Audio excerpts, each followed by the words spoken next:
yelling. My ears became deaf. Oh, I was just kidding. Okay, alright.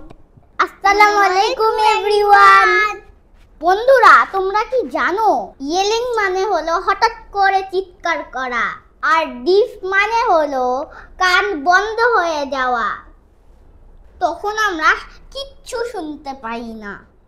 আজকে আমরা দুইটা জিনিস শিখলাম। Number 1, why are you yelling? মানে হলো তুমি চিৎকার করছো কেন।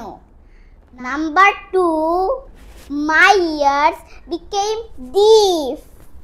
এটার মানে হলো আমরা অনেক সময় বলি আমাদের কানে তালা লেগেছে, মানে আমরা কিছুই শুনতে পাইতেছি না। এইটাকেই বলে my ears became deaf. আজকে তাহলে